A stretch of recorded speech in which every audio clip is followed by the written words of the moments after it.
You're about to watch me do a live CRO audit for a brand that reached out to me. I'm about to dissect one of their landing pages and suggest to them some really, really high impact optimizations that they can make to move the needle for their page. So let's dive in. Your here section here is I feel like missing an image. It's all text based, and I feel like an image would be a lot more powerful to communicate that. I feel like there's a lot going on here, and you're expecting that when someone lands on your page straight away, that they're going to consume all of this, and that's not always the case.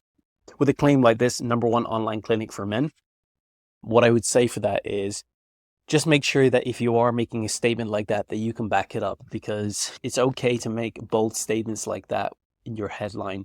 But oftentimes there's a lot of brands out there that make these wild claims where they're #1 in the market and things like that. And it just doesn't go down well with a lot of people if you don't have the social proof to back it up. If you have the social proof to back it up, then great. But if not, then I would refrain from using a statement like this and instead use this space to communicate the social proof that you actually do have. How many orders have you already shipped? How many men have you actually helped with this product? Or use the space for something else. Maybe you can use the space up here, or you can put it down here and actually have a quote from a customer that has gone through your product, that has used your product, and how it's actually changed his life. That would be a lot more powerful. So that's what I'd say for your hero section. Google reviews, not a big fan of using something like this, because again, you're going to get people who redirect. Yeah, for this exact reason, you're going to get people who redirect away from the page.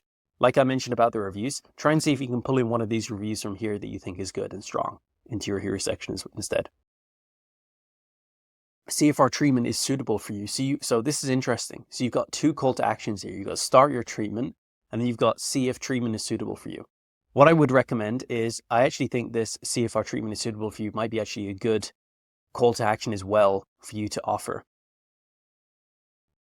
But then it goes to this page that talks about how it works. Okay, here's what I say instead, because this would be a better flow for you. Your homepage, let me go back to it. Sorry, let me go back to this page. I would recommend having 2 call to actions. I've lost the English translation now. I'd recommend having 2 call to actions. A call to action #1, so your first button would be start your treatment. And then underneath it, I would put in a second call to action button and have that literally say how it works. And when people click on it, instead of them being redirected to another page, scroll them down to the section on your page that actually talks about how it works. That I think would be a lot more powerful and a lot more optimal, if you can understand where I'm coming from. So that's what I would say there for your hero section. Obviously, this is the most important part of any page that you do, because this is where the majority of your traffic are going to land on. So let's scroll down here and let's go through your product order form and the rest of your landing page. So I do like your images. I think this is nice. I think your branding is pretty neat. One thing I would like to see though is a size comparison.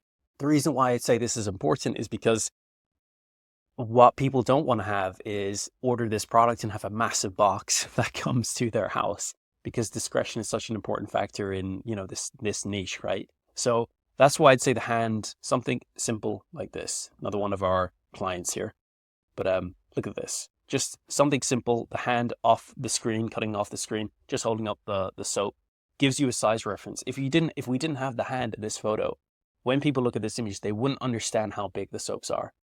They might even think that they're super small, or they could have even think that they're super large. And it's really important that people who come to your store understand the size of your product visually very quickly, because that increases their perceived value and also levels their expectation of what they're actually going to get.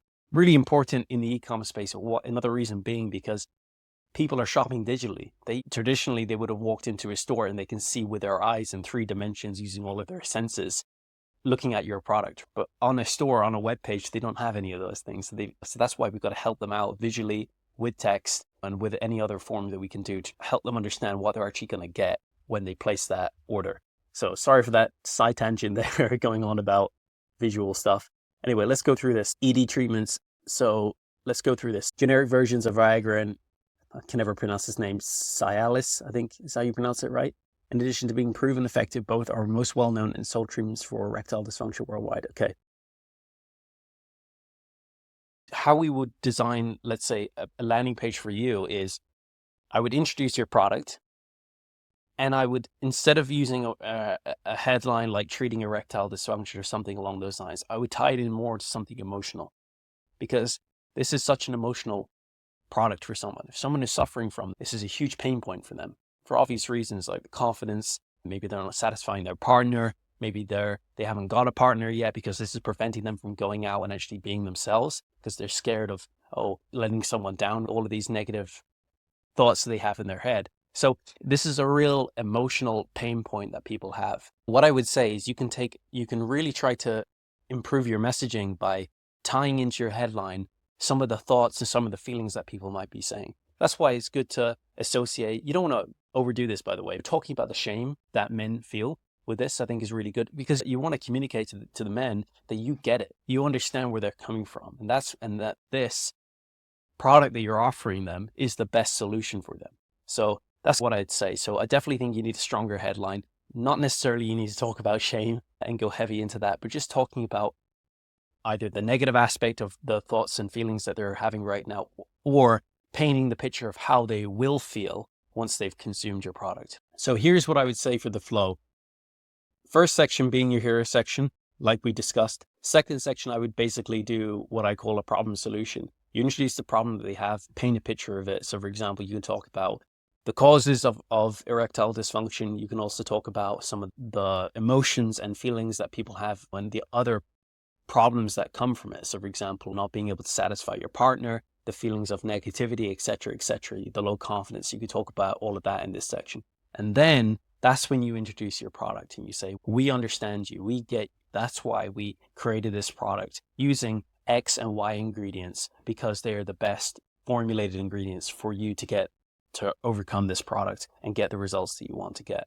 And then after that section, then you go into more of the benefits. Here's all the other benefits you're going to get with our product. Then you might do a section talking about the ingredients in particular. Then you might you might do a how it works section, calling out how easy it is to actually consume it and take it. And then you might do a section on basically discretion. We get you. We know this is a sensitive topic. We know that a lot of people this is their first time buying product like this and they don't want their neighbors or their partner or anyone in their family to get it. So that's why we designed our packaging to be as discreet as possible. And you can show an image of your packaging. And this is what you're going to get when you arrive at the door, just so you alleviate the risk from them. Then you can call out some featured reviews in a section. Then you can also go into your order form. And then below that, you can do your FAQs, your frequently asked questions. And then maybe at the bottom, a final call to action. That's what I'd recommend. I'd keep it simple like that. And I actually think that's all you really need.